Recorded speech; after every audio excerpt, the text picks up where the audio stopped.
Tetap bersama kami, Tubabaku Streaming Radio. The Goodness of Tubabaku. Assalamualaikum warahmatullahi wabarakatuh. Waalaikumsalam warahmatullahi wabarakatuh. Kabi pun. Ya pun. Baik, selamat pagi Tubabaku. Apa kabarnya hari ini? Semoga senantiasa selalu diberikan kesehatan dan tak lupa pastinya tetap menjadi pendengar dan penonton setia konten-konten Tubabaku.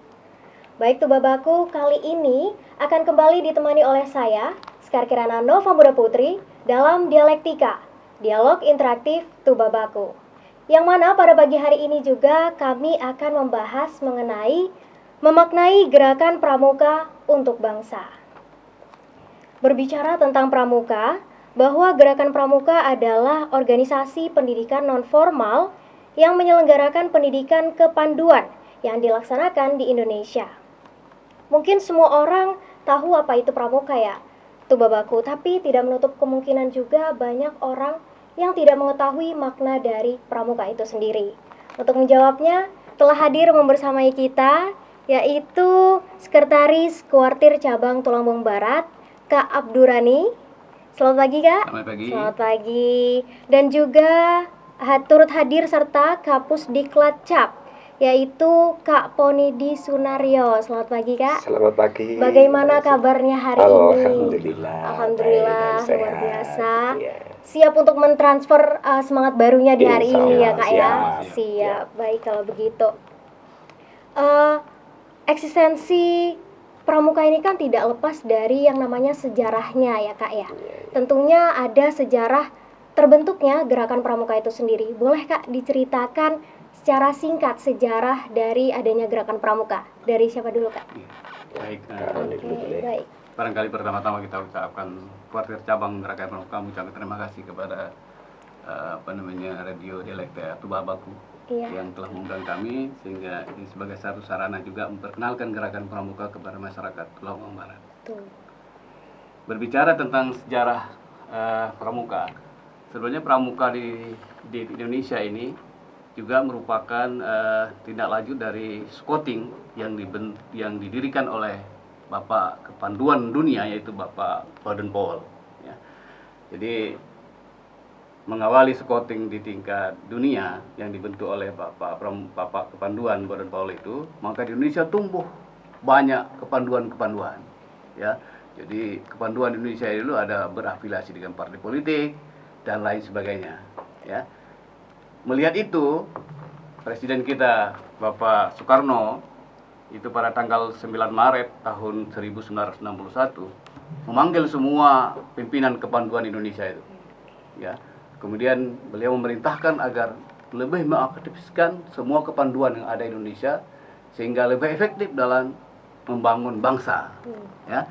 Selanjutnya, dengan keputusan Presiden nomor 238 tahun 1961, tepatnya pada tanggal 20 Mei 1961, itu Presiden Soekarno melebur semua kepanduan itu dalam satu gerakan dinamakan Gerakan Kepanduan, Gerakan Pramuka, dalam satu gerakan yang dinamai dengan Gerakan Pramuka dengan lambang tunas kelapa.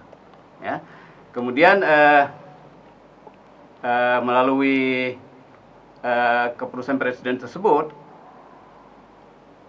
kemudian diperkenalkan gerakan pramuka ini kepada khalayak ramai pada tanggal 14 Agustus 1991, dan pada saat itulah Presiden Soekarno menyerahkan panji-panji gerakan pramuka itu. Makanya tanggal 14 Agustus, setiap tanggal 14 Agustus itu kita sebut dengan Hari Pramuka sampai dengan saat ini. Gitu.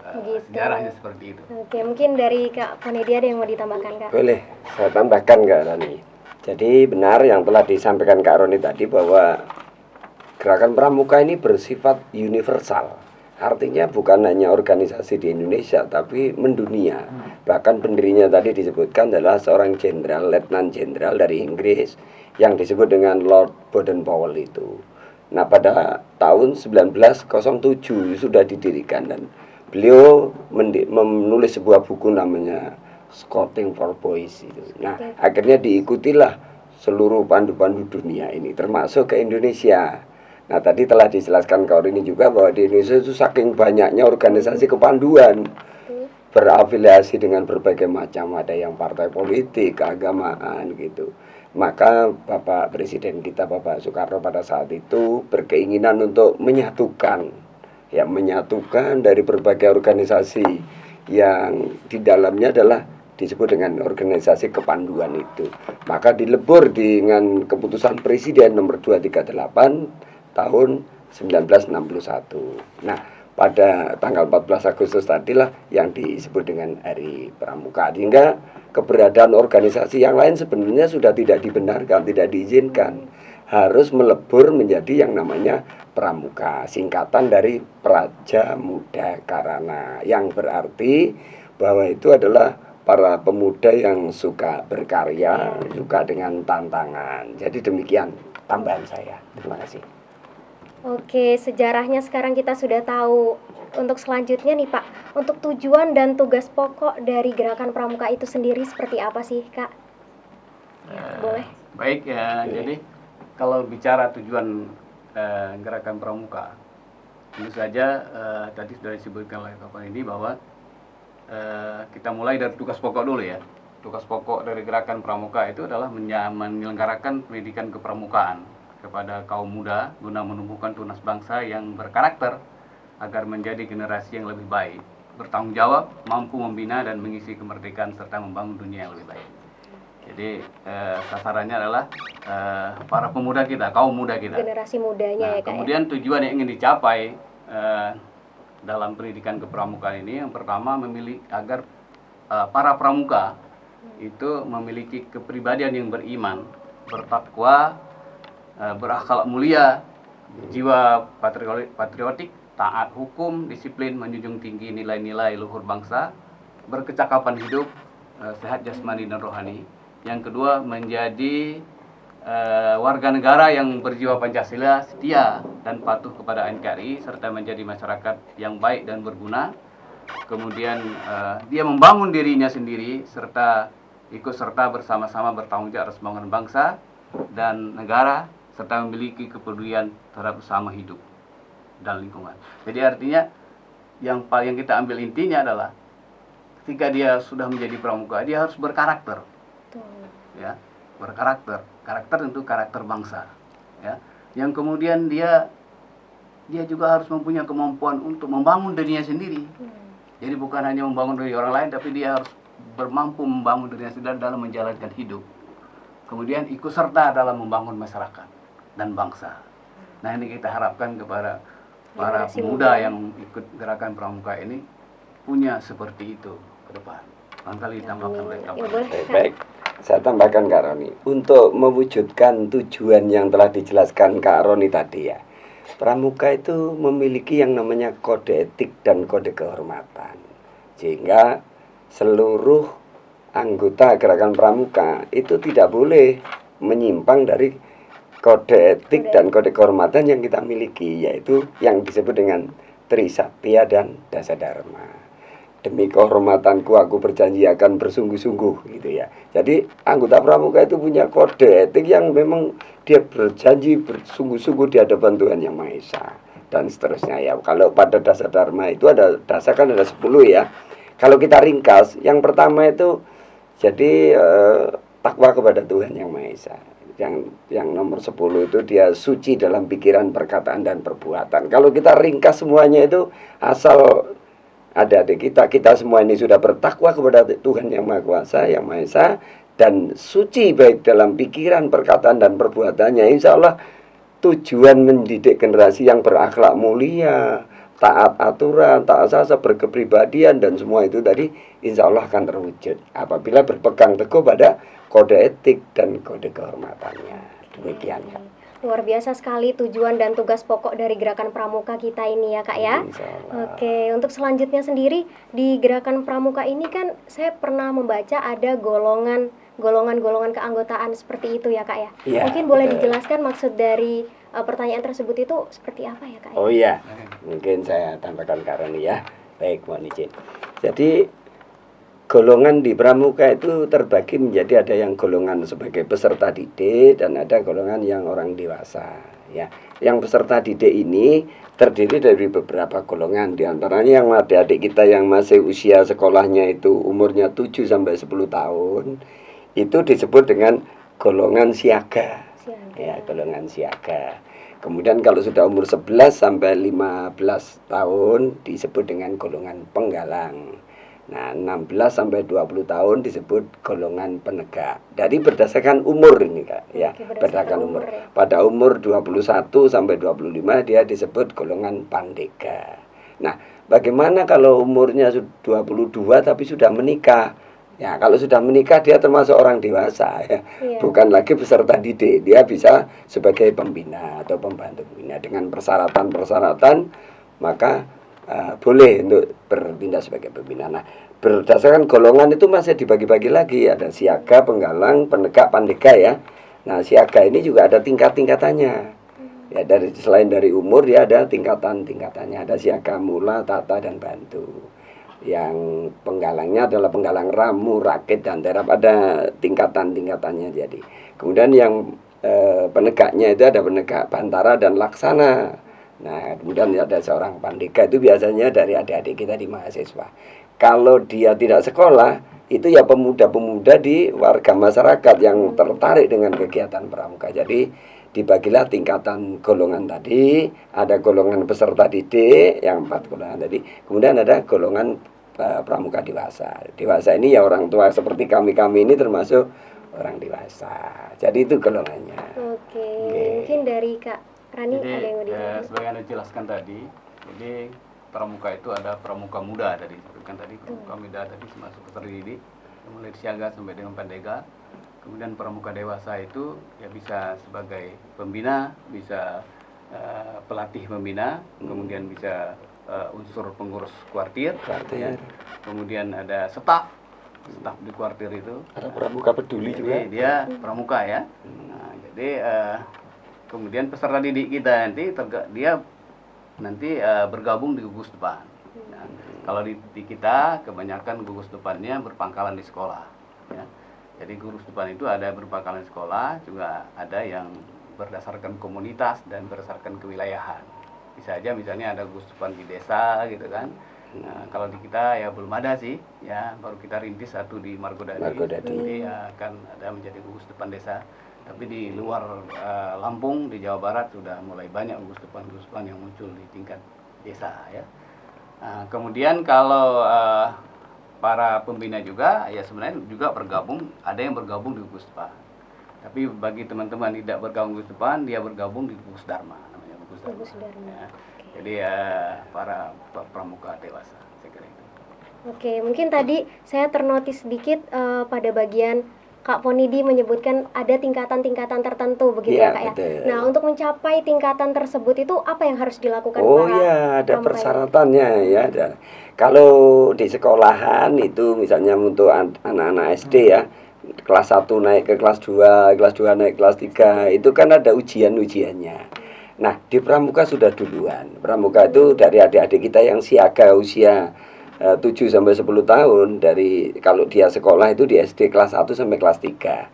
Dia disebut golongan siaga. Siaga tadi tingkatannya ada siaga mula, tata, dan bantu. Nah, yang penggalang ramu, rakit, dan terap. Untuk mencapai tingkatan tadi dari penggalang ramu ke rakit itu ada ujiannya dan ada kurikulumnya yang disebut dengan syarat kecakapan umum, ya.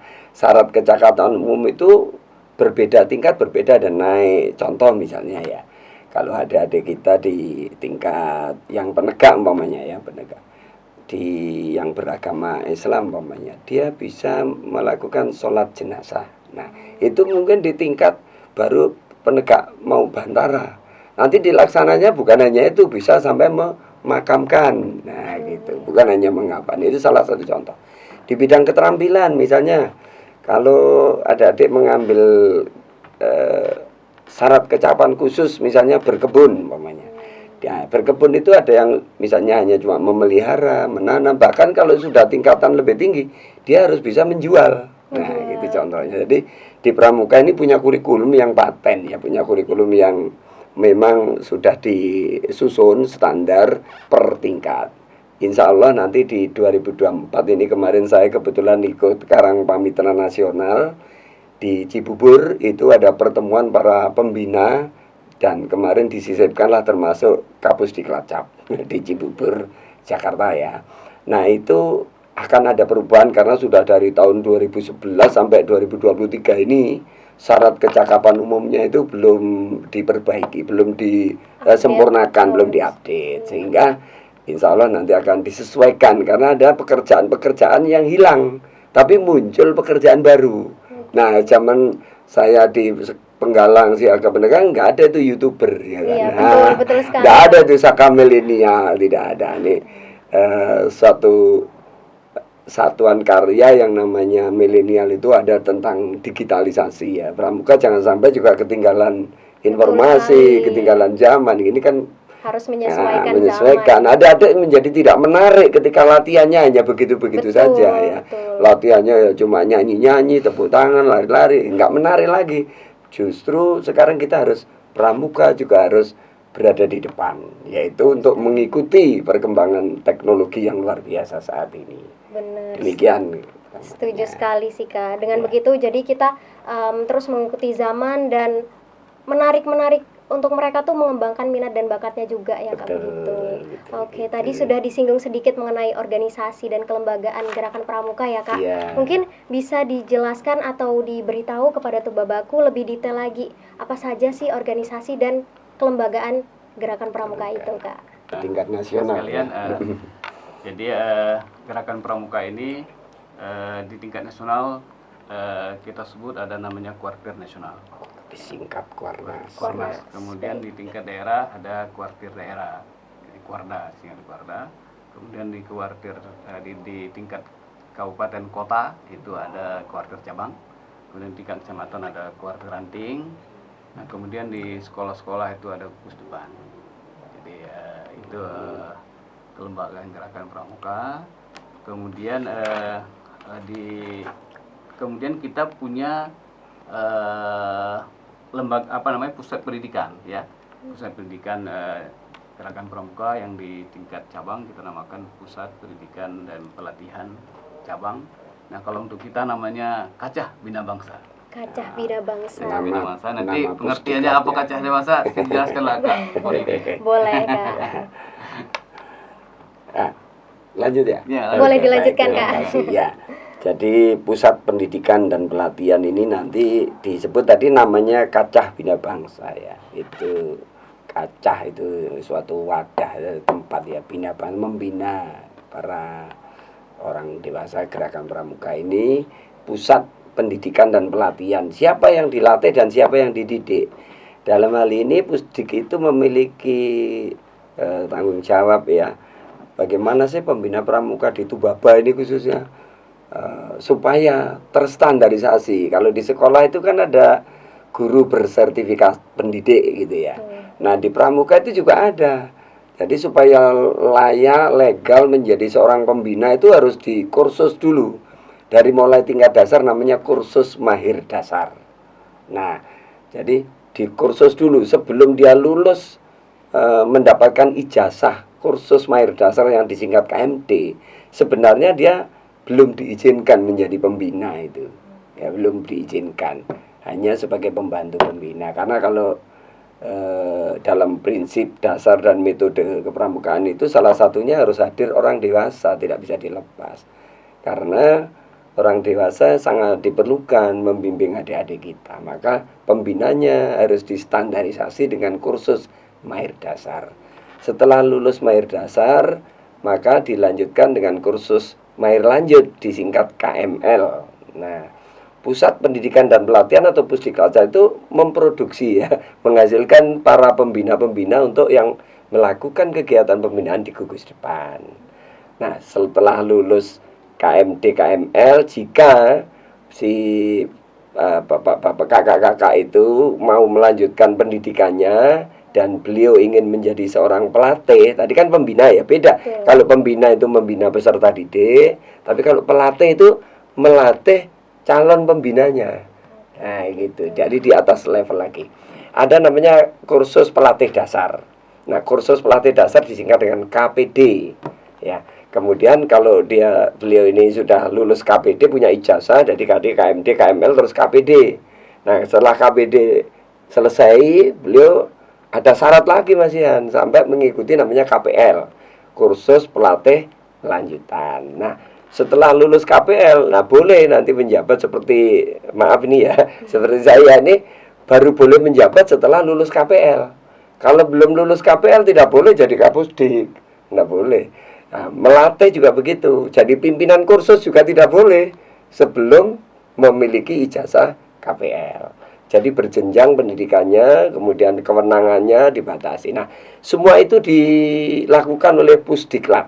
Kalau di cabang namanya Pusdiklatcap, kalau di daerah namanya Pusdiklatda. Nah, kebetulan saya selain di Pusdiklatcap juga di Pusdiklatda juga sebagai anggota Binawasa. Jadi pembinaan orang dewasa. Nah, kalau bina muda tadi peserta didik, tapi Pusdiklatcap bertugas bukan hanya melaksanakan kegiatan kursus, tapi juga pelatihan-pelatihan untuk adik-adik kita. Ada namanya geladian pimpinan regu. Nah, itu dari adik-adik Penggalang. Ada geladian pimpinan satuan, itu dari para penegak dan seterusnya. Jadi semua pusat pendidikan pelatihan itu berada di Pusdiklatcap. Nah, demikian ya, karena melengkapi struktur organisasi tadi. Saya tambahkan ya. Boleh, Ya. boleh Jadi Kak. sebagaimana dijelaskan tadi, Gugus Depan dan Pusdiklat itu merupakan satuan pendidikan dalam gerakan pramuka. Karena disitulah anggota pramuka dididik. Jadi kalau pramuka muda dididik di Gugus Depan, sementara pramuka dewasa itu dididik di Pusdiklat. Ya. Ya. Kemudian satu hal yang menjadi prinsip dasar gerakan pramuka adalah satuan terpisah. Nah, di Gugus Depan Putra dan Iya, putri, putra dan ya, putri, betul. jadi putra dibina oleh pembina putra, kemudian putri dibina oleh pembina putri. Dalam latihan itu harus terpisah. Nah, inilah yang dianut Keterbatasan. oleh gerakan pramuka, tetapi dalam pelaksanaannya memang kita masih kita temui kendala-kendala karena keterbatasan para pembina, sehingga pelatihan-pelatihan yang bersifat umum mungkin masih dilakukan secara bersama-sama. Sebenarnya itu tidak boleh dilakukan, tapi karena terbatas pembina kita, makanya masih dilakukan. Tetapi secara bertahap kita melakukan penambahan jumlah pembina, baik kuantitas maupun kualitas para pembina kita, sehingga suatu saat kita berharapkan itu sudah betul-betul dilakukan satuan terpisah di Gugus Depan. Oke, baik begitu. Mungkin ada yang ditambahkan lagi, Kak? Iya, untuk kegiatan satuan terpisah memang kita sebenarnya para pembina di Gugus Depan itu minimal harus ada satu pembina putra dan satu putri, itu minimal. Ya, apalagi kalau di Gugus Depan atau di sekolahan itu siswanya sampai 300, 400.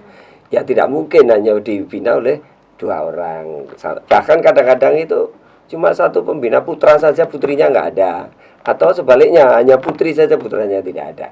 Sehingga pada saat kegiatan-kegiatan kemah seperti kemarin dalam rangka Hutpram ya, maka yang dikirim ya pembina putra yaitu putri yaitu ya. Nah, itu sebenarnya tidak dibenarkan ya di dalam kode etik kita. Ini menepi stigma negatif tentang pramuka nih, Kak. Karena kita banyak mendengar mungkin kalau jadi anak pramuka itu banyak panas-panasan gitu ya, Kak ya. Nah, hal apa sih, Kak, yang bisa mendorong kita untuk cinta terhadap pramuka? Jadi begini, pramuka ini yang pertama saya jelaskan dulu bahwa pramuka ini sifatnya sukarela. Ya. Jadi sukarela artinya menjadi anggota pramuka ini atas kemauan sendiri. Ya, kemudian juga terbuka dia, ya, dan sifatnya juga non politik. Jadi kita di pramuka itu tidak berpolitik praktis, ya, tidak boleh menggunakan atribut-atribut partai politik. Kalaupun kita hadir dalam partai politik, itu tidak boleh menggunakan atribut gerakan pramuka. Jadi orang pramuka dewasa bisa menjadi anggota partai politik, tetapi dia tidak boleh menggunakan gerakan pramuka untuk berpolitik dan tidak boleh menggunakan atribut pramuka dalam kegiatan-kegiatan politik. Nah, kemudian gerakan pramuka ini di samping dia melatih kemampuan, keterampilan dan pengetahuannya, dia juga ada latih fisiknya. Nah, jadi kita harus kuat fisik juga, bukan hanya kita mampu dalam hal pengetahuan dan keterampilan, tetapi juga kita harus kuat fisik. Karena fisik ini diperlukan juga dalam ketahanan tubuh kita. Makanya kegiatan-kegiatan kita banyak ada kegiatan-kegiatan di alam, ya, termasuk panas-panasan tadi. Jadi artinya panasan itu hal yang menggembirakan. Oleh karena itu makanya gerakan pramuka kita buat supaya ada kegiatan-kegiatan yang menyenangkan. Ada permainan ya, permainan diciptakan terus oleh teman kita di pembina ini, ada permainan-permainan yang menarik, yang terupdate ya. Kemudian sekarang juga diupayakan agar kegiatan-kegiatan juga menarik kaum muda, misalnya dengan kegiatan-kegiatan yang bersifat milenial. Jadi kita sekarang ini pakai YouTube, udah pakai alat-alat komunikasi ya. Nah, itu. Jadi artinya banyak yang dilakukan sehingga menarik. Makanya kita ada namanya jambore apa Kak, yang jambore Jota Joti. Jadi ya jambore udara dan jambore internet ya Kak ya. Yeah. Internet. Jadi itu dilakukan oleh teman-teman kita pramuka pendegak dan pramuka pandega sehingga bisa menarik minat, dan itu sangat menyenangkan. Jadi tidak lagi kegiatan-kegiatan yang dulu hanya monoton, tetapi juga udah banyak dilakukan modifikasi sehingga itu menarik kaum muda. Silakan Kak Panidi menambahkan. Baik, terima kasih Kak Roni. Bahwa kalau ada stigma yang menyatakan bahwa kegiatan pramuka itu ya berpanas-panasan, berhura-hura, atau bahkan suka bakar-bakaran ya, gitu. Ya, betul. Karena bingung gitu ya. Sebenarnya begini, ada yang namanya prinsip dan ada yang namanya metode. Di pramuka itu ada 4 prinsip dasar yang disebut dengan PDK ya. 4 prinsip dasar itu, yang pertama iman takwa kepada Tuhan Yang Maha Esa, kemudian peduli terhadap bangsa dan tanah air, sesama hidup dan alam seisinya. Kemudian yang ketiga peduli terhadap diri pribadinya. Nah ini yang kadang-kadang belum bisa diterapkan ya. Peduli pada diri pribadi ini sangat penting. Makanya adik-adik yang latihan pramuka, mulai dari bagaimana dia berpakaian, itu sudah dididik peduli pada diri sendiri, supaya menghargai dirinya, supaya menghormati dirinya. Jadi supaya menjadi tampil yang baik, yang rapi, itu pasti ya. Apalagi kalau sudah pakai baret, sudah itu kelihatan rapi dia ya. Itu menghargai dirinya. Kemudian taat kepada kode kehormatan dan kode etik gerakan pramuka. Nah, itu prinsipnya. Kemudian metodenya ada 8. Yang pertama, pengamalan kode etik dan kode kehormatan tadi sudah, kode kehormatan pramuka. Yang nomor 2, ini belajar sambil melakukan ya. Jadi kenapa adik-adik harus di alam terbuka? Iya, memang belajar harus sambil melakukan. Karena itulah cara yang di dalamnya itu latihan yang menantang ya. Dan supaya dia lebih paham itu melakukan ya. Kemudian kegiatannya berkelompok. Ya, berkelompok, jadi tidak individu, karena supaya jiwa sosialnya muncul ya, empatinya juga tumbuh gitu. Lalu dia kerjasama. Ya, kerjasama dengan kawan-kawannya. Saya senang sekali kalau lihat adik-adik sedang kemah itu ya. Mau makan aja nasinya dibagi bersama. Betul. Baru berdoa bareng-bareng, masaknya gantian. Sekalipun kadang ada nasinya yang belum matang betul ya masih enak aja kata dia ya. Nah itu salah satu metode ya, bagaimana menghargai kawannya. Kemudian juga ada namanya yang berikutnya adalah menarik menantang, kegiatan di alam terbuka. Nah, ini memang kegiatan pramuka itu ya bisa dilakukan dalam ruangan, tapi menantangnya itulah yang di alam terbuka, tentu dengan manajemen risiko yang baik ya. Kita sudah hitung itu kalau penjelajahan di tempat sungai, susur sungai hujan di pegunungan itu sudah kita hitung risikonya. Jadi sudah dibuat. Selain di alam terbuka, maka perlu hadirnya orang dewasa. Karena untuk mengendalikan semua kegiatan itu ya tidak dibenarkan apabila merusak alam. Contoh tadi kalau api unggun itu sekarang sebenarnya sudah mulai dikurangi dengan adanya pemanasan global, juga mengganggu polusi udara, itu sudah mulai dikurangi dan dirubah dengan kreasi. Bahkan sekarang sudah menggunakan listrik ya, jadi pakai lampu emergensi itu ya. Ya dibuat itu supaya tidak mengganggu polusi udara. Lalu juga diberikan tanda penghargaan bagi yang berprestasi, itu yang ketujuh. Yang terakhir, tadi yang telah disampaikan Kak Roni, namanya satuan terpisah. Mestinya adik-adik kita itu dalam latihan, dalam kemah, dalam apa, pasti itu dipisah. Sebelah kiri putri, sebelah kanan putra gitu. Soal kegiatannya bersama-sama itu masih bisa diatasi dan bisa dikendalikan. Demikian mungkin tambahan dari saya. Ada Terima lagi kasih. mungkin tambahan Kak? Atau Sekian cukup. Oke, cukup. Mungkin kita lanjut ke pertanyaan selanjutnya ya Kak ya. Iya. Bagaimana sih Kak? Mungkin cara untuk mendorong adik-adik kita supaya minat untuk mengikuti pramuka khususnya di Tulangbong Barat ini Kak?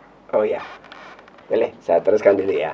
Untuk menumbuhkan minat itu tadi ya, satu bahwa ya kita tahu dulu adik-adik kita itu kesukaannya apa. Ya, kita tahu dulu, kita telaah dulu yang namanya kalau di sekolah itu adanya di tes diagnostik ya. Kita telusuri dulu apa sih passionnya, minat dan bakatnya itu apa gitu. Setelah kita tahu itu baru kita carikan. Ibaratnya kita deteksi dulu apa penyakitnya gitu ya, baru dicari obatnya. Nah, oleh karena itu diperlukan para pembina-pembina yang kreatif, inovatif. Kegiatannya tadi harus menarik, menantang, tapi mengandung pendidikan. Menarik, menantang, mengandung pendidikan. Dan disesuaikan kondisi saat ini. Kondisi saat ini apa? Ya, tentu sudah tidak zaman lagi kalau diajak main kelereng sama itu sudah tidak menarik lagi barangkali ya. Wong mainannya anak kecil aja sudah remote, ya kan. Jadi kita harus membuat sesuatu yang menarik. Nah, yang menarik itulah perlu kreativitas, inovasi dari para pembina. Pembinanya akan kreatif, inovatif apabila dilatih oleh pelatih yang kreatif juga gitu. Kalau pelatihnya juga masih zaman dulu gitu ya, itu juga tidak bisa mengikuti dunia perkembangan. Oleh karena itu, bagaimana caranya meningkatkan keinginan para peserta didik di Tulangbong Barat khususnya, kami dari jajaran kuartir cabang Tulangbong Barat telah merancang sebuah program di bidang Bina Muda, ada namanya. Bina Muda itu pembinaan generasi muda, lalu yang di Binawasa menyiapkan pembina yang tangguh, yang inovatif. Di bidang Bina Muda juga para pembinanya akan melakukan kegiatan-kegiatan sesuai dengan zamannya. Nah, gitu kira-kira ya. Oke. Dari Mungkin. Kak Rani, Jadi, gimana, Kak? saya kira sebagaimana disampaikan tadi bahwa bagaimana menarik minat generasi muda untuk apa namanya secara sukarela menjadi anggota gerakan pramuka, itu tadi yang dijelaskan oleh Kak Ponidi dengan berbagai kegiatan-kegiatan yang menarik, kemudian bermanfaat. Ya, oleh karena itu di dalam gerakan pramuka kita juga melatih bagaimana mereka ini bisa berwirausaha, ya, sehingga mereka siap. Ya, kalau untuk pramuka penegak dan pramuka penegak ini dia harus mempersiapkan diri untuk ikut serta membangun masyarakat. Yang mana ketika dewasa nanti dia sudah bisa ikut serta membangun masyarakat. Makanya kita libatkan mereka-mereka dalam kegiatan-kegiatan sosial. Ya, sekarang kita didik mereka, misalnya ketika ada anggota gerakan pramuka yang tiap siwah, mari kita bersama-sama merasakan. Ya, kemudian bersama-sama kita membantu meringankan beban daripada anggota gerakan pramuka tersebut. Jadi artinya di samping itu kita berikan contoh juga. Ya, sebab menariknya teman-teman yang menjadi anggota pramuka ini bagaimana ke depan, memimpinnya seperti apa, menjadi polisi misalnya, dia sukses kan gitu. Kemudian tentu di dalam kegiatan-kegiatan yang kita lakukan, kita hadirkan tokoh-tokoh gerakan pramuka untuk memberikan motivasi kepada para pramuka. Misalnya kita dalam kemah misalnya kita hadirkan Pak Umar Ahmad karena beliau juga pramuka, ya, dihadirkan Pak Fauzi Hasan, ya, untuk memberikan motivasi kepada adik-adik pramuka. Saya kira itu. Oke, mungkin selanjutnya apakah minat para adik-adik tadi ini, Kak, di Tubaba ya Kak ya khususnya ini sudah mampu untuk membangun jiwa yang berkarakter dan berakhlak mulia pada diri mereka. Mungkin di Tubaba ini ada contoh beberapa adik-adik yang sudah bisa membangun jiwa itu mungkin Kak? Bisa? Ya, ada adik kita yang sudah kemarin mengikuti namanya yang tingkat penggalang ya, namanya Jambore Nasional. Nah, untuk peserta Jambore Nasional itu pertemuan para penggalang itu dia dipersyaratkan dia pramuka Garuda. Nah, setelah dia melalui tahapan proses, dia dilantik jadi pramuka Garuda, maka tentu dengan persyaratan yang ketat, si adik-adik kita yang sudah menyandang dengan tanda-tanda pramuka Garuda itulah, dia sudah punya karakter otomatis itu ya. Karakternya sudah baik, karena kalau tidak bisa dia tidak lolos. Sudah teruji. Seleksi begitu ya, teruji Kak, ya? dan sudah kita kirim di tingkat nasional. Ya, sudah. Kemudian kalau di lomba tingkat misalnya untuk mengetahui karakter dan kemampuan keterampilannya, kemarin kita ikut lomba tingkat 4 ya di kuartir daerah Lampung. Meskipun masih posisi berapa nggak ya? Posisi nomor 5 ya, tapi sudah bisa mengikuti ya. Kalau di kuartir daerah atau di provinsi Lampung itu kan sudah lumayan ya, banyak 15-an kuartir cabang ya. Nah, kita di posisi nomor 5 itu sudah sangat luar biasa, karena Tulang Bawang Barat ini kan termasuk wilayah baru. Betul. Ya, jadi bisa mengikuti. Kalau yang lain banyak adik-adik kita yang sudah lulus dari kegiatan pramukanya, dia di perguruan tinggi melanjutkannya juga bagus. Kebetulan DKC-nya ini juga lagi kuliah ya. Dewan Kerja Cabangnya ini adik-adik kita yang ada di UIN kalau tidak salah, masih di UIN. Kalau si Bayu di Pondok ya, Kak Bayu itu wakilnya. Jadi banyak adik-adik kita yang sukses di dalam pendidikan pramuka, terutama memang pendidikan karakter kita sudah bagus. Namun ya kita sadari masih di sana sini masih perlu pembenahan, ada yang kurang itu ya karena keterbatasan kita. Tapi kami tetap semangat bahwa para pelatih pembina ini akan berupaya maksimal untuk meningkatkan ya pramuka di Tulang Bawang Barat khususnya. Gitu. Jadi satu hal yang perlu dipahami oleh kita semua bahwa gerakan pramuka ini bukan hanya ditandai dengan seragam ya. Jadi kita ada kebijakan bahkan di tingkat nasional, Kementerian Pendidikan dan Kebudayaan itu seragam sekolah sekarang kan di hari-hari tertentu, di hari Sabtu kalau nggak salah itu semua seragam pramuka. Jumat Tapi, Sabtu ya. Jumat Sabtu ya? Iya, Jumat Sabtu. Ya. Pokoknya ada hari-hari tertentu yang menggunakan seragam pramuka. Tetapi perlu diingat bahwa tidak semua yang berseragam pramuka itu menjadi anggota gerakan pramuka. Ya, jadi oleh karena itu tidak semua yang berpakaian pramuka juga memiliki karakter. Karena dia tidak ikut gerakan pramuka. Tetapi saya menjamin ya bahwa peserta didik yang mengikuti gerakan muka pasti berkarakter. Pasti bergerak. Luar biasa sekali. Iya, jadi pada intinya adalah keterbatasan itu tidak menutup kemungkinan untuk Tubaba terus menunjukkan eksistensinya ya Kak ya dalam keanggotaan pramuka. Seperti apa sih pencapaian atau kemajuan pramuka di Tulang Bawang Barat ini Kak? Baik, kalau bicara kemajuan, jadi memang dari tahun ke tahun perkembangannya sangat membaik ya. Jadi baik dari jumlah anggota, kemudian jumlah para pembina, juga kita dari segi organisasi yang dulunya kita hanya mempunyai 8 kuartir ranting, sekarang kita ada 9 kuartir ranting. Jadi dulu Batu Putih itu bergabung dengan Gunung Terang. Jadi sejak tahun 2022, ya, Batu Putih sudah berdiri sendiri menjadi kuartir ranting sendiri, ya, di Batu Putih. Kemudian dari segi kegiatan, beberapa kita selalu mengikuti kegiatan-kegiatan baik di tingkat daerah maupun di tingkat nasional. Jadi kegiatan nasional asal kita diberi porsi, kita tidak pernah tidak ikut, tidak pernah absen. Bahkan kita beberapa kali mengikuti kegiatan di tingkat nasional, internasional. Nah, hanya tahun ini kita tidak mengikuti kegiatan Jambore Dunia yang di Korea Selatan.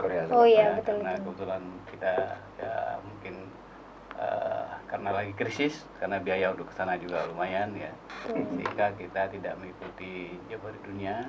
Dan Jambore Dunia di sana juga menemui kendala ya, karena ada beberapa hal yang terjadi bencana alam, sehingga dipulangkan lebih awal ya. Kemudian dari segi prestasi, dari prestasi ini kita pernah mendapatkan juara 3 dalam pelaksanaan kegiatan di bidang pengabdian masyarakat dan humas di tahun 2019 ya, 2019 kita mendapatkan penghargaan itu sebagai terbaik 3 dalam pelaksanaan kegiatan di bidang pengabdian masyarakat dan hubungan masyarakat. Karena kita beberapa kegiatan kita lakukan, misalnya kita bekerja sama dengan lingkungan hidup dalam melakukan penghijauan, dalam pengolahan sampah, ya. Bahkan kita ikut serta dalam hari bersih-bersih sampah sedunia, ya. Kemudian hari lingkungan hidup dan sebagainya, ya. Kemudian juga kita ikut serta dalam kegiatan-kegiatan yang diselenggarakan oleh kepolisian resort, Polres ya. Misalnya ada ada PAM Lebaran, kemudian PAM Tahun Baru dan Natal. Jadi kita selalu ikut ya di pos-pos yang dilaksanakan, tapi bergabung kita dengan kepolisian. Ya. Jadi kemudian kita peduli juga dengan hal-hal yang ada musibah-musibah yang dihadapi oleh masyarakat. Ya. Kemudian beberapa hal lain yang kita lakukan, yang kita dapatkan, misalnya tambah aktif kegiatan-kegiatan di gugus depan. Jadi kita bekerjasama dengan Dinas Pendidikan supaya kegiatan-kegiatan di gugus depan ini lebih diaktifkan lagi, apalagi seperti setelah pasca COVID ini. Jadi mulai tahun kita memang pernah vakum 2020-2021 ya kayak. Tapi mulai 2022 kita sudah aktif kembali. Bangkit kembali ya Kak. Kembali di dalam pelatihan-pelatihan yang diselenggarakan oleh gugus depan di sekolah-sekolah. Tambahkan Pak. Baik, terima kasih untuk melengkapi yang disampaikan Kak Roni, Pak. Kita sudah bersinergi dengan Dinas Pendidikan Kuartir Cabang Tulang Bang Barat ini sangat harmonis ya hubungan dengan Dinas Pendidikan karena beliau yang memiliki peserta didik dan memiliki para pembina. Beberapa waktu lalu ini luar biasa, seluruh kepala sekolah dasar dan sekolah menengah pertama se-Tulang Bang Barat selaku Ketua Majelis Pembimbing Gugus Depan itu diadakan kursus orientasi. Nah, kebetulan beliau Bapak Kepala Dinas ini kan wakil ketua 2 bidang binawasa. Jadi barangkali dengan adanya kursus orientasi singkat kepada seluruh kepala sekolah SD dan SMP selaku Ketua Majelis Pembimbing Gugus Depan ini juga prestasi tersendiri ya, jarang dilakukan karena untuk mengumpulkan seperti itu juga luar biasa ya. Jadi dengan diikutkan dan seluruh peserta itu dari kepala-kepala sekolah sehingga akan mendorong bahwa di sekolahnya pramuka harus tetap berjalan karena menjadi ekstrakurikuler yang wajib. Dan insya Allah setelah ini nanti di bulan Oktober ini rencana kita akan adakan kursus mahir dasar dan mahir lanjut ya, pesertanya dari para pembina-pembina di sekolah dasar, sekolah menengah. Nah untuk yang SMA SMK karena naungannya di Dinas Pendidikan Provinsi. Betul. Tapi kami dari Kuarcap Tulang Bang Barat tetap menghubungi kepada sekolah-sekolah tersebut selaku pangkalan ya gugus depan itu. Jadi untuk meningkatkan pramuka di Tulang Bang Barat kita lakukan berbagai macam cara supaya lebih bergairah, lebih senang lagi gitu. Terima kasih. Betul sekali. Oke, mungkin kita lanjut ke pertanyaan yang hampir akhir ya Kak ya. Boleh, ya. Sebenarnya apa saja sih Kak program kerja dan kegiatan dari Kuartir Cabang Gerakan Pramuka Tulang Bang Barat ini? Boleh. Jadi kita bicara tentang program kerja dan kegiatan tidak terlepas dari hasil musyawarah cabang keempat yang kita selenggarakan pada tahun 2022 yang lalu. Salah satu hasilnya kita terpilih kepengurusan yang baru, ketuanya Kak Ponco Nugroho menggantikan Kak Fauzi Hasan. Kemudian salah satu keputusan lain adalah adanya program kerja yang harus dilakukan oleh kuartir cabang Gerakan Pramuka selama 5 tahun ke depan. Jadi 2022 sampai dengan 2027. Ya. Beberapa program kerja yang sudah diprogramkan oleh musyawarah cabang. Yang pertama adalah bagaimana meningkatkan pengetahuan dan keterampilan para pramuka muda, ya, dalam melakukan gerakan pramuka. Nah, oleh karena itu kegiatan yang menyangkut pencapaian program ini, misalnya ada nanti ada kegiatan geladian pimpinan regu, ya. Kemudian ada geladian pimpinan satuan, ya kan, yang untuk pramuka penegak. Kalau pimpinan regu tadi untuk pramuka penggalang. Kemudian kalau untuk pramuka siaga kita ada bazar siaga. Bazar siaga, ya.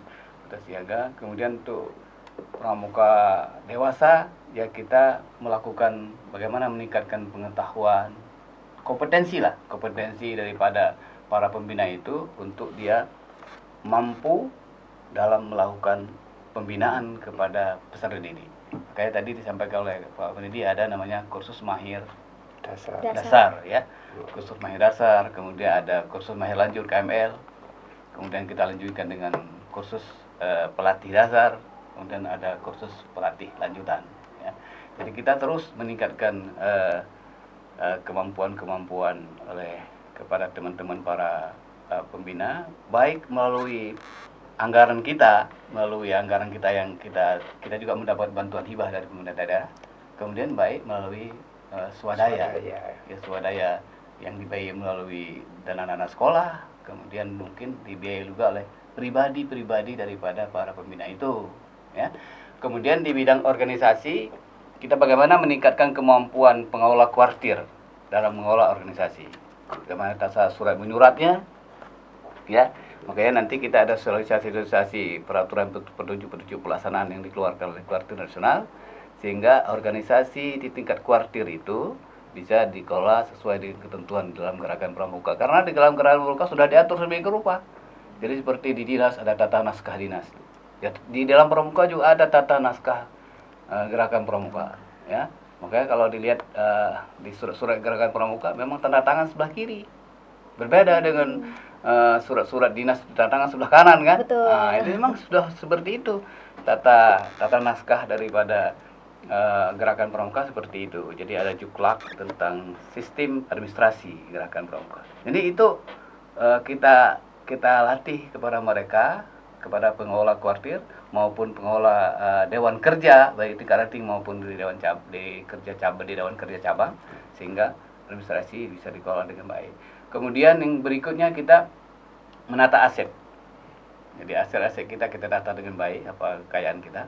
Kita salah satu hal yang membanggakan, kita punya bumi perkemahan di Tiuh Balam Asri di Kecamatan Wekenanga. Kurang lebih ada 4,5 hektar.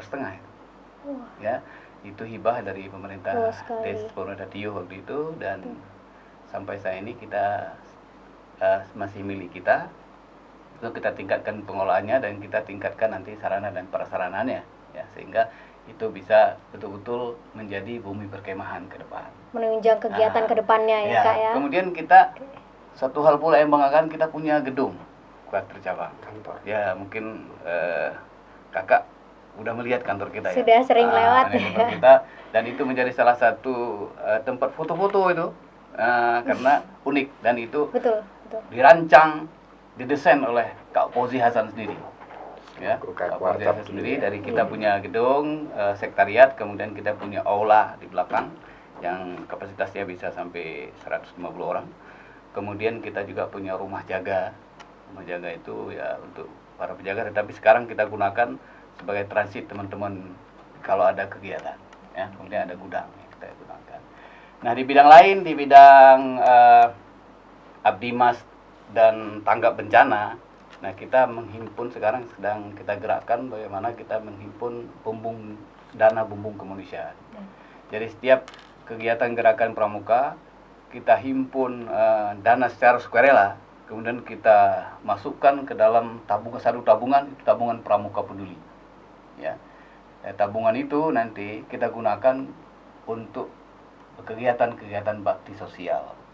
misalnya membantu teman-teman yang ditimpa musibah, ya, ada anak-anak yang sakit yang memang memerlukan biaya besar, ya, kita bantu, dan ini sudah berjalan dengan baik. Kemudian di bidang lain kita juga ada bidangnya adalah pembinaan mental spiritual dan bela negara. Jadi setiap kegiatan gerakan pramuka diarahkan agar peserta-peserta perkemahan itu betul-betul melaksanakan itu dasar dharmanya. Salah satu dharmanya adalah takwa kepada Tuhan Yang Maha Esa. Ya. Ya, pengertian takwa kepada Tuhan Yang Maha Esa adalah bagaimana menjalankan seluruh perintah Tuhan dan bagaimana meninggalkan larangannya. Nah, kalau yang Islam ini bagaimana supaya sholat dijaga dengan baik. Oleh karena itu kita bagaimana meningkatkan ketaatan kita dalam menjalankan ibadah-ibadah yang sesuai dengan agama yang kita anut. Kemudian juga kita lakukan agar peserta didik dan kita pramuka dewasa gerakan pramuka meningkatkan kecintaan kita kepada tanah air. Kita menghindari paham-paham radikal itu. Dan gerakan pramuka tidak boleh ikut-ikutan dalam gerakan-gerakan yang bersifat radikal. Ya. Nah, itu yang kita lakukan selama ini. Terima kasih. Kalau ada tambahan. Baik, Kak Roni, itu tadi telah dijelaskan program di kuartir cabang Gerakan Pramuka Tulambang Barat. Mendesak ada yang terbaru, ya, sesuai kebutuhan. Beberapa bulan lalu setelah saya pulang dari Karang Pamitra Nasional di Cibubur, kebetulan di bidang pusat pendidikan dan latihan, mengingat di gugus depan, di pangkalan-pangkalan itu saat ini banyak kekurangan pembina. Jadi pembina itu sangat kurang itu di sekolah-sekolah. Setelah kita observasi, ternyata di SD itu banyak melibatkan adik-adik kita yang SMA, SMK disebut sebagai pembina di SD itu. Nah, padahal ini belum waktunya ya. Kalau membantu boleh ya, tapi kalau disebut pembina belum waktunya. Oleh karena itu di kuartir nasional telah mengeluarkan namanya pendidikan dan pelatihan instruktur muda. Maka Pusdiklat Cap Tulambang Barat melalui Binawasa nanti kami usulkan, dan ini menjadi program prioritas sepertinya. Kita akan melakukan namanya Diklat, pendidikan dan latihan untuk instruktur muda. Jadi pesertanya nanti diambil dari adik-adik yang ada di SMA SMK penegak itu. Kita diklat sebanyak 52 jam, 52 JP, kurang lebih ya 5 hari lah itu. Bagi yang lulus nanti kita berikan ijazah. Ya, ijazah bahwa dia punya hak untuk membina di gugus depan. Karena kalau kita mengandalkan dari mahir dasar para guru-guru yang di diklat atau dilakukan kursus mahir itu jumlahnya juga terbatas.